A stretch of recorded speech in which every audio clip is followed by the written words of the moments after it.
जब अकोला में इलेक्शन होगा तो तुम सेक्युलरिज्म को जिंदा रखना। खबरदार, मैं उन दल्लालों से कह रहा हूं जो मुसलमानों की सफों में। मोदी अगर जीतता है तो मुसलमानों की वजह से नहीं, मोदी अगर जीतता है तो उसने अपने आप को एक बड़ा लीडर बना दिया, हिंदू हृदय सम्राट कहकर। तुम अगर ये समझते हो कि असदुद्दीन ओवैसी और इम्तियाज जलील है, नहीं। भारत की पार्लियामेंट में, महाराष्ट्र की विधानसभा में एक असदुद्दीन और इम्तियाज जलील नहीं, बल्कि ऐसे 50-60 इम्तियाज जलील महाराष्ट्र और पार्लियामेंट में होना चाहिए। किसी कौम के लिए 20 साल, 30 साल, 40 साल बहुत हो गया। तुम कब तक भेड़ बकरियों की तरह चलोगे? क्या तुम में एतमाद नहीं है? हमेशा नुकसान हमको मुसलमानों से पहुंचा। टीपू सुल्तान को शहीद करने वाले, गद्दारी करने वाले कौन? मुसलमान। सिराजुद्दौला को धोखा देने वाले कौन? मुसलमान। करबला के मैदान में इमाम हुसैन को शहीद करने वाले कौन? मुसलमान। हमने बाबरी मस्जिद जिंदाबाद का नारा लगाया, अमित शाह के सामने नारा लगाया, बाबरी मस्जिद जिंदा है और रहेगी इंशाअल्लाह ताला। मैं आरएसएस के लोगों को बोलना चाह रहा हूं, आखिर तुम ये झूठ कब तक बोलोगे कि छत्रपति शिवाजी मुसलमानों का दुश्मन था? व रहमतुल्लाहि व बरकातहू। मजलिस इत्तेहादुल मुस्लिमीन महाराष्ट्र के सदर मोहतरम जनाब इम्तियाज जलील साहब और रुकने पार्लिमान औरंगाबाद मोहतरम जनाब डॉक्टर गफ्फार कादरी साहब, वर्किंग प्रेसिडेंट महाराष्ट्र, अकोला, अमरावती और विदर्भा के मजलिस इत्तेहादुल मुस्लिमीन के सदर मोतमदीन अराकीन, शय नशीन मुतशरीफ फरमा मजलिस इत्तेहादुल मुस्लिमीन के मेरे तमाम रुफ़ा, मेरे अजीज दोस्तों और बुजुर्गों,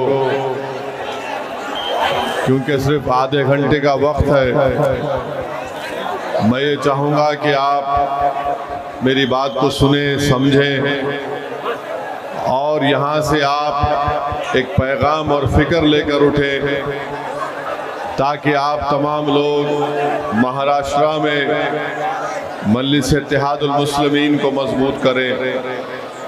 अजीज़ान मिल्लत, बुजुर्गान कौम और मिल्लत, मेरे गयूर नौजवान साथियों, मैं आपके सामने ये बताने आया हूँ कि आज हमारे वतन अजीज़ के जो हालात हैं वो बड़े ही नाजुक तरीन हालात से हमारा मुल्क गुजर रहा है।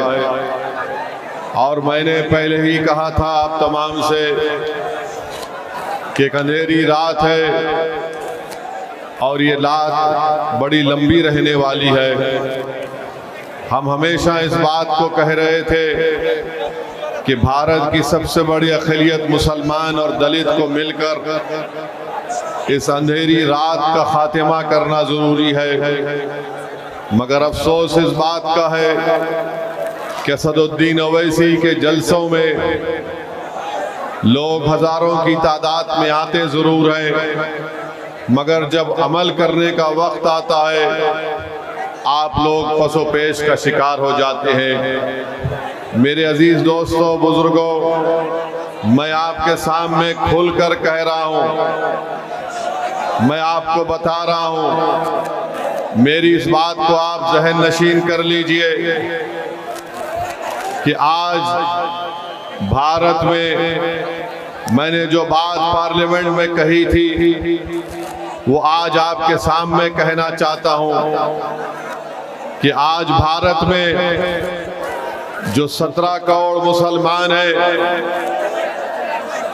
ये तमाम के तमाम जो मैंने पार्लियामेंट में कहा था कि आज भारत में जो मुसलमान हैं वो अपने आप को हिटलर के ज़माने में जो यहूदी अपने आप को महसूस करते थे उसी तरह आज अपने आप को महसूस कर रहे हैं। मेरे अजीज दोस्तों और बुजुर्गों, मैंने अपने पार्लियामेंट की तकरीर में जो कहा वो आपके सामने दोबारा अर्ज कर रहा हूँ कि ख्वाजा अजमेरी रहमतुल्लाह अलैह के आस्थाने पर चादर बिछाने का काम तो नरेंद्र मोदी करते हैं, बहुत अच्छा है, मगर ये कौन सी मोहब्बत है ख्वाजा अजमेरी से कि आप मसाजिद को हमसे छीनना चाहती हैं। ये कौन सी मोहब्बत है कि आप दरगाह पर चादर तो बिछाएंगे मगर आप हमारे बच्चियों के सर से हिजाब को छीन लेंगे। ये कौन सी मोहब्बत है कि बिल्किस बानो को की असमत रेजी करने वालों को आप छोड़ देंगे। ये कौन सी मोहब्बत है कि आज मसाजिद को हमसे छीनने की पूरी कोशिश की जा रही है। दिल्ली दारुल हुकूमत है भारत का, वहां पर 500 साल की एक मस्जिद को बगैर किसी नोटिस के कानूनी कार्रवाई को नहीं देकर उस मस्जिद को शहीद कर दिया गया। 600 साल पुरानी मस्जिद को शहीद कर दिया गया और बाजू कब्रस्तान था, कब्रस्तान को भी शहीद कर दिए। और कब्रस्तान को जब शहीद करे तो खबरों से कफन निकल कर नजर आ रहा था। हम पूछना चाहते हैं ये क्या करना चाहती है बीजेपी इस मुल्क में। मेरे अजीज दोस्तों और बुजुर्गों, ना सिर्फ ये बल्कि अगर आप देखेंगे जब से इस मुल्क के वजीर आजम नरेंद्र मोदी बने उन्हीं की हुकूमत का डेटा ये बताता है आदादोशुमार कि हायर एजुकेशन में 1,80,000 मुसलमान नहीं है। आला तालीम हायर एजुकेशन से मुसलमान 1,80,000 अपने आप को निकाल चुका है। आखिर इसकी वजह क्या है?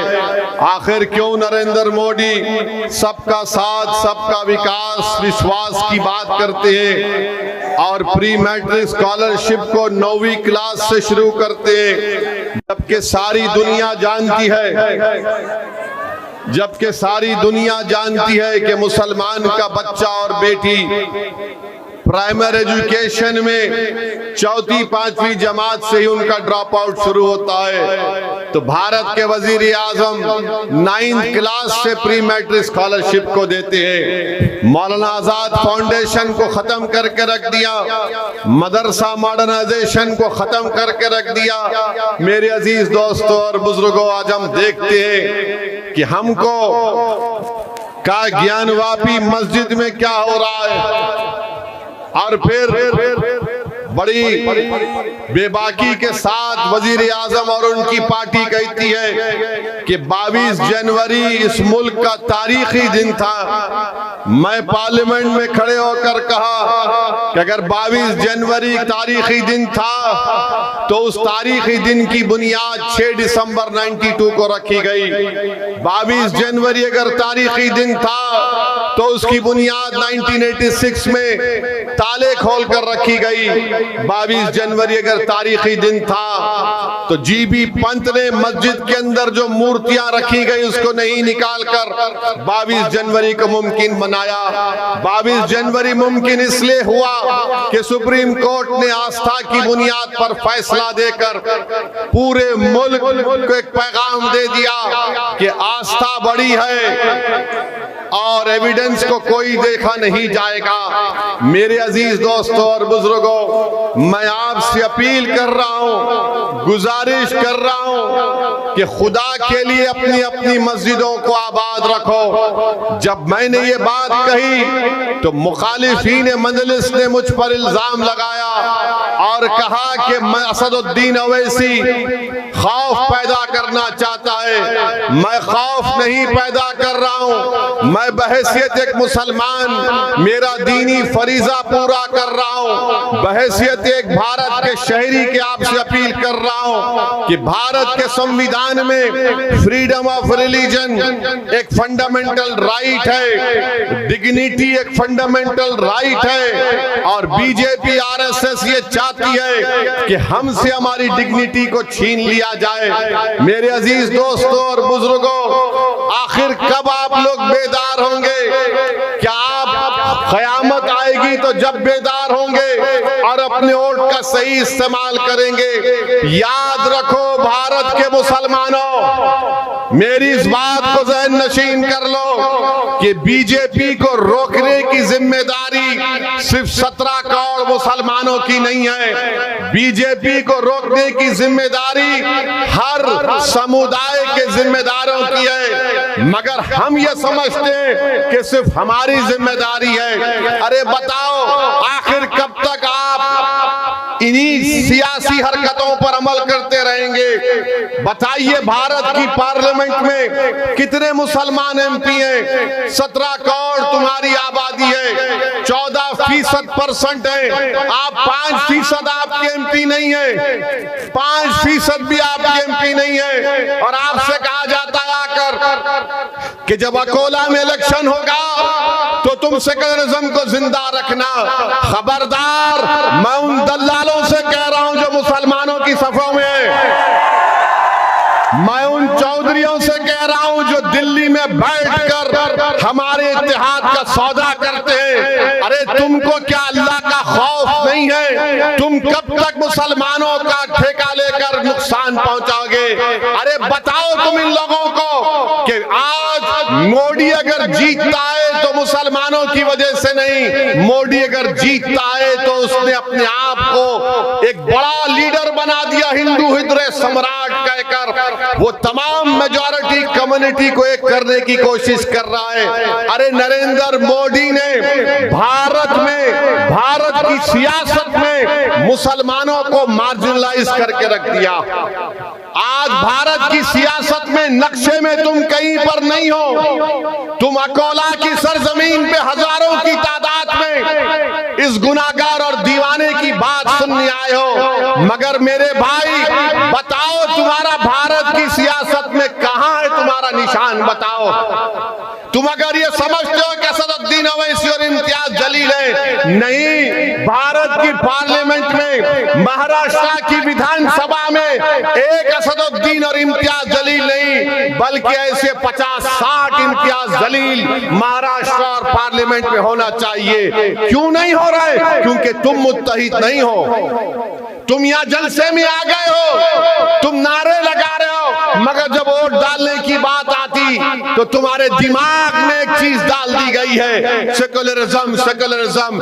अरे जो संविधान में सेकुलरिज्म लिखा गया मैं उसको मानता हूं, तुम सियासी सेकुलरिज्म को मत मानो खुदा के लिए। क्या मिला तुमको? तुमने मस्जिद को खो दी सेकुलरिज्म के नाम पर, तुमने मेहरौली की मस्जिद को खो दी सेकुलरिज्म के नाम पर। तुम्हारी हमारी शरीयत में मदाखलत की बात हो रही है। मेरे भाई बेदार हो जाओ, सिर्फ वोट डालने वाले मत बनो। तुम कोई बकरे नहीं है कि हर एक के पीछे चलोगे। तुमको शेर बनना है, तुमको कौम की क़ियादत करना है, तुमको मुल्क को लेकर आगे बढ़ना है। ये मदरसे इत्तेहादुल मुस्लिमीन का पैगाम है।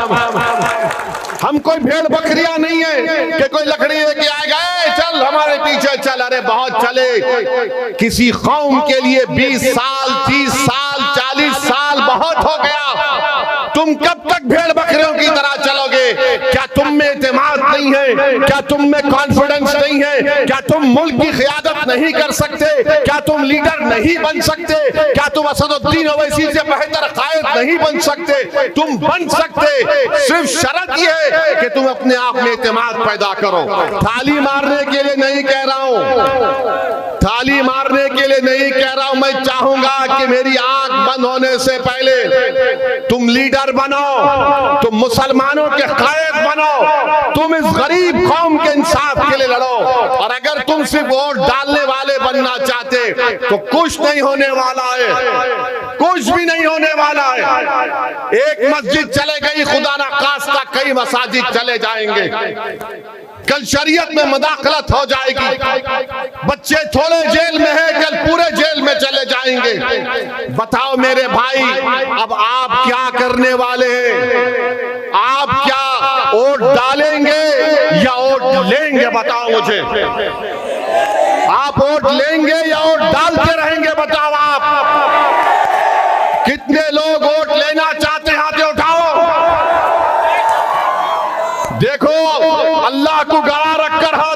दोबारा पूछ रहा हूं, वोट लेने वाले बनोगे? ये डाइस पे बैठने वाले हाथ उठा रहे नहीं उठा रहे? ये नियत कर लो, आप नियत कर लो, इंशाअल्लाह बोलो कि अल्लाह हम वोट लेंगे इंशाअल्लाह ताला। क्या महाराष्ट्र से आप इंशाअल्लाह ताला महाराष्ट्र के आने वाले लोकसभा इलेक्शन में आप 3-4 मुस्लिम एमपी को कामयाब करेंगे? जोर से बोलो इंशाअल्लाह, जोर से बोलो। महाराष्ट्र से 4 मुस्लिम एमपी कामयाब करेंगे? मेरे भाई, किसके कामयाब करेंगे? किसके कामयाब करेंगे? किसके कामयाब करेंगे? आवाज नहीं आ रही, जोर से बोलो ताकि शिंदे को मालूम हो जाए, फडणवीस को मालूम हो जाए, शरद पवार को मालूम हो जाए, अमित शाह को मालूम हो जाए और मोदी को मालूम हो जाए कि महाराष्ट्र से मजलिस के 4 मुस्लिम एमपी कामयाब होंगे इंशाअल्लाह। ये चीज पैदा करो। ये सेलफोन लाइटा लगाना नहीं है, अभी दिमाग में बत्ती जलाओ, दिमाग को खोलो, सीने को चौड़ा करो, डर डर कर घुट घुट कर जिंदगी मत गुजारो, शेरों की तरह जिंदगी गुजारो। ये जिंदगी चंद दिनों की है, गुलामी करने के लिए नहीं है। क्या तुम नहीं देख रहे मेरे भाई कि अशोक राव जो मुझे गाली देते थे, उनके चमचे जो मुझे गाली देते थे, आज मोदी के पैरों के पास बैठकर गपागप चाय पी रहे हैं। कल तक बी टीम बोलने वाले आज खुद मोदी के पास जाकर राज्यसभा की मेंबरशिप अशोक राव ले रहे हैं। मैं पूछना चाहता हूं, जो मुझ पर इल्जाम लगाते थे बी टीम का, अरे असली टीम तो तुम हो आरएसएस की, क्योंकि मैं सच्चाई को बयान कर रहा था तो तुमने मुझ पर इल्जाम लगाया। अब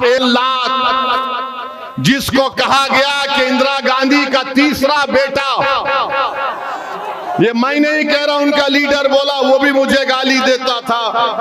अब सुना है कि वो भी जाने वाले हैं बीजेपी में। आप बताओ फिर कौन बी टीम है? कौन बी टीम है मेरे भाई? अजीत पवार के चमचे हम पर उंगलियां उठाते थे, असदुद्दीन ओवैसी आएगा तो फुला कर देगा। मैं बोलता था याद रखो, अल्लाह इनके चेहरों को दिखाएगा। अब अजीत पवार किधर बैठे हैं? अजीत पवार उधर बैठ गए जाकर, और अजीत पवार बोल रहे कि मैं अपनी घरवाली को अपनी बहन के खिलाफ लड़ाऊंगा। अब आप बताओ ये क्या मामला हो रहा है महाराष्ट्र में? मेरे भाई, कांग्रेस के कई लोग बीजेपी में भाग रहे हैं। एक उनका बंबई का लीडर है, बड़ा नमूना है। उसको खाली इफ्तार की दावत याद आती, उसके आगे पीछे कुछ भी नहीं। हैदराबाद को आया तो हैदराबाद में आकर बोलता था तेलंगाना के इलेक्शन में असदुद्दीन ओवैसी के हल्के में जलसा कराओ, मैं आऊंगा।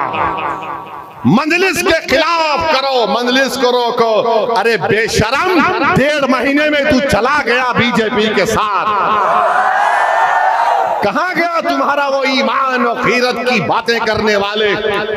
वो चले गए। अब वहां पर बैठकर हमको, वो यहाँ थे पुरानी पार्टी में असदुद्दीन ओवैसी, इम्तियाज जलील बी टीम। मेरे भाई याद रखो, हमेशा नुकसान हमको मुसलमानों से पहुंचा। टीपू सुल्तान को शहीद करने वाले, गद्दारी करने वाले कौन? मुसलमान। सिराजुद्दौला को धोखा देने वाले कौन? मुसलमान। करबला के मैदान में इमाम हुसैन को शहीद करने वाले कौन? मुसलमान।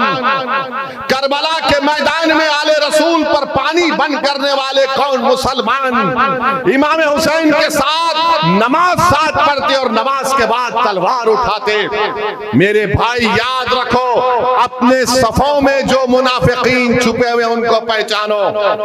आपके और हमारे सफों में जो मोदी, अमित शाह और ये तमाम पार्टियों के लोग छुपे हुए नास्तीन के सांप को पहचानो।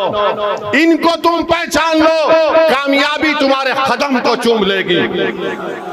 तुम पहचानो तुम्हारी सफाओं में कौन तुम्हारा दोस्त है, कौन तुम्हारा दुश्मन है। पार्लियामेंट में हमने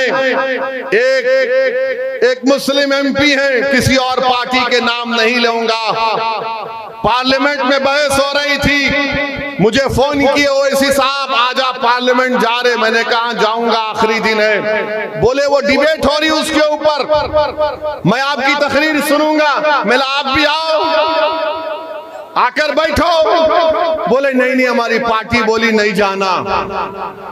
और जब मैंने पार्लियामेंट में ये जितने कांग्रेस के, राष्ट्रवादी के, ये जितने सेक्युलर लोग हैं, इनसे एक ही सवाल करना आइंदा जब आएंगे आपके पास, इनसे एक ही बात पूछो, क्या तुम अपनी जबान से बाबरी मस्जिद बोल सकते नहीं बोल सकते? पूछो इन लोगों से, पूछो इन लोगों से।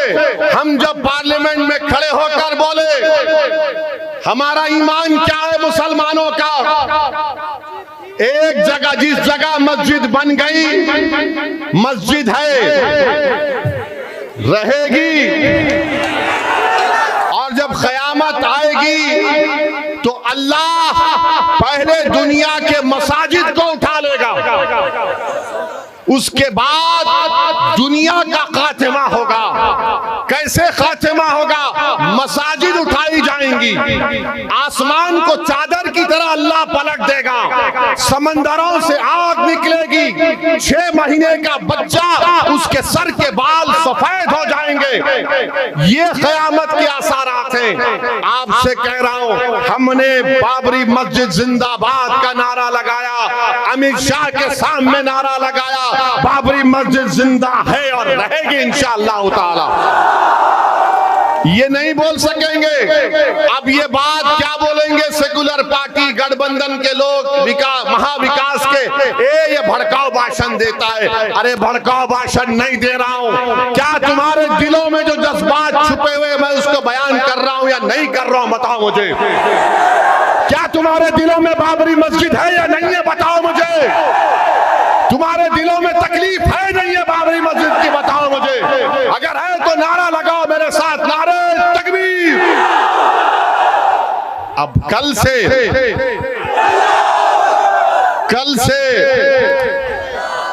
से ये तमाम तोते मैना शुरू हो जाएंगे। ए ओवैसी ऐसा नहीं बोलना था, ये क्या बोल रहा, ये क्या जरूरत थी? हो गया ना, ये सब खत्म करो, भूल जाओ, आगे बढ़ो।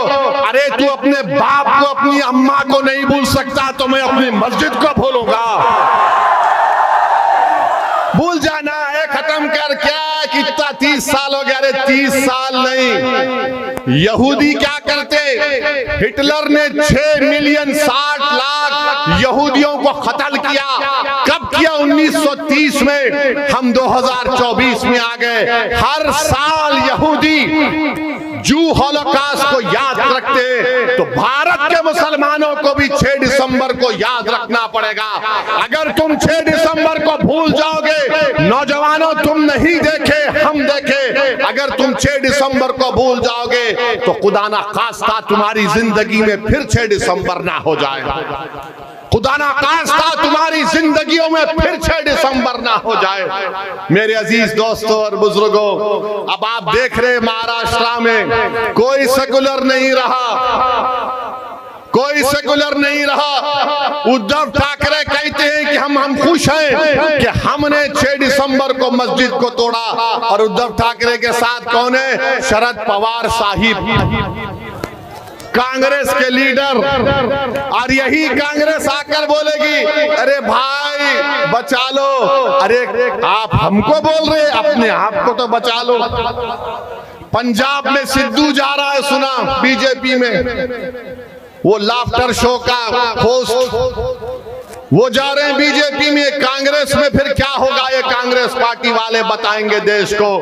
अब हमारे देश में क्या हो रहा है मेरे भाई, हमारे मुल्क में हर चीज जो मुसलमानों से ताल्लुक रखती है, नहीं नहीं नहीं, इसको नहीं रख सकते, इसको नहीं रख सकते। कोई बोल रहा है कि देश में रहना है तो ये बोलना पड़ेगा, हमको ले जाकर मुगलों से मिला देते। अरे भाई, मैं क्या औरंगजेब का स्पोक्स पर्सन हूं, मैं क्या बाबर का स्पोक्स पर्सन हूं, मगर आपको बता रहा हूं एक चीज, या कितने लोग कुर्ता पहन कर आए। इम्तियाज जलील भी आए, आज नहीं पहने। कितने लोग कुर्ता पहन कर आए। मोदी भी कुर्ता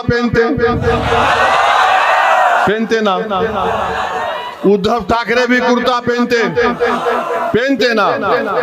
इम्तियाज भी बड़ा खूबसूरत दिखता कुर्ता पहन के। ये कुर्ता कहां से आया, ये कुर्ता कहां से आया, ये कुर्ता कहां से आया मालूम तुम्हारे को? अरे वो बाबर दिया जी कुर्ता। ये प्याज खाते आप लोग, प्याज कहां से आई, प्याज कहां से आई? औरंगजेब दिया जी है। हमारी बहनें लहंगा चोली पहनते ना, कहां से आया वो? नूरजहां से आया। अब आप बताइए, नहीं देश में रहना है तो ये करना पड़े। कुर्ता क्यों पहन रहे भाई तुम? कुर्ता मत पहनो, कुर्ता पहनेंगे और फिर हमको गाली देंगे। हमको मुगलों से कुछ लेना देना नहीं है। अच्छा, बार बार बोलते उन्होंने मस्जिद तो मंदिर तोड़े। अरे भाई, मंदिर कौन तोड़े आपको मालूम? मंदिर तोड़ने वालों का नाम आपको बताता हूं। एक जम्मू कश्मीर का बादशाह था, राजा हर्ष। क्या नाम था उसका? याद रखो, राजा हर्ष के पास एक फौज थी, उसका काम सिर्फ इतना था कि मंदिरों को तोड़ना। ये बोलते ना ये मुसलमान भारत के नहीं है, तो कनिष्क का भारत का था? कनिष्क का था? बताओ आरएसएस वालों। पार्लियामेंट में बीजेपी के एमपी उठ गए, बोले बाबर के बारे में बोलो। मैं बोला पुष्पमित्रा संघा के बारे में बोलो, पुष्पमित्रा संघा के बारे में बोलो। इसीलिए बोलता हूं, पढ़ो मुसलमानों, खूब पढ़ो, नेक बनो, काबिल बनो, वकील बनो, हिस्ट्री पढ़ो, संविधान पढ़ो, ताकतवर बनो। तुमको कौम की क़ियादत करना है। तुम लीडर बनोगे या गीडर बनोगे? बताओ मेरे को, तुम लीडर बनोगे या गीडर बनोगे?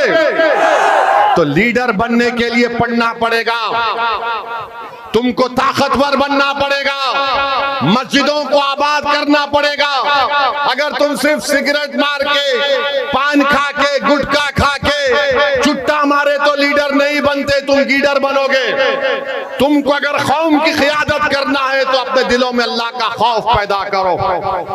मेरे अजीज दोस्तों और बुजुर्गों, वक्त बहुत कम है। हम आपसे सिर्फ यही अपील करने आए हैं कि अब की बार पार्लियामेंट के इलेक्शन में आपकी जिम्मेदारी है कि आप हैदराबाद, किशनगंज, औरंगाबाद और तमाम जहां से मजलिस के उम्मीदवार हैं, आप वहां से मजलिस को वोट देंगे। याद रखो, दलित, मुसलमान, आदिवासियों के लिए जब तक आप अपनी लीडरशिप को नहीं बनाएंगे, आप कामयाब नहीं हो सकते। आज आपसे मैं कह रहा हूं, जहां तक मेरी बात जारी, इम्तियाज जलील को मेरे साथ लोकसभा भिजाएंगे नहीं भिजाएंगे? बताओ, मुझे अकेला मत भिजाओ मेरे भाई, मेरे साथ मेरे साथी को भिजाओ। औरंगाबाद की आवाम को लाखों सलाम। आज आप सुनो, अभी खत्म नहीं हुआ, अभी 4 मिनट है, कहीं को उठ रहे, बैठो ना। मैं इतनी दूर से आया तुम्हारे वास्ते, मराठा रिजर्वेशन यकीनन मराठाओं को दो, मगर मुसलमान क्या गुनाह करे?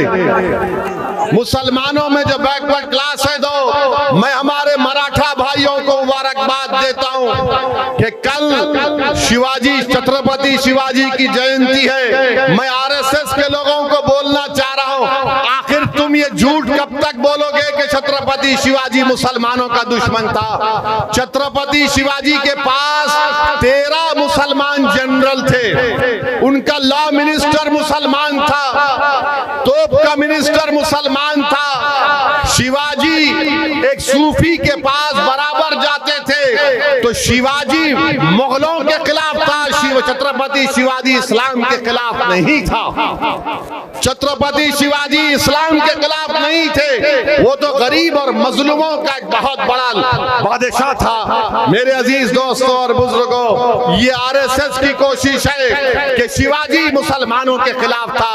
अरे 13 लोग आगरा से शिवाजी भागे, मुसलमान उनके साथ। अफजल खां को जब शिवाजी ने कत्ल किया, मुसलमान उनका बॉडीगार्ड था। बहरहाल मेरे अजीज दोस्तों और बुजुर्गों, आने वाले पार्लियामेंट इलेक्शन में मुत्तहदा तौर पर अपने वोट का इस्तेमाल करिए, मुल्क को बचाइए।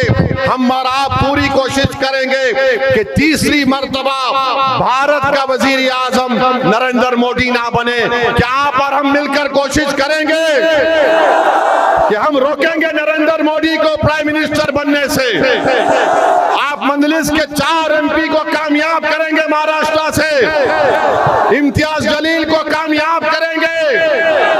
जोर से बोलो, इम्तियाज जलील जिंदाबाद, इम्तियाज जलील जिंदाबाद, मजलिस इत्तेहादुल मुस्लिमीन जिंदाबाद, हमारा इत्तेहाद जिंदाबाद, जोर से हमारा इत्तेहाद जिंदाबाद, हमारा इत्तेहाद जिंदाबाद। मुट्ठी बनाकर बोलो, नारे तकबीर, नारे तकबीर। बहुत बहुत शुक्रिया।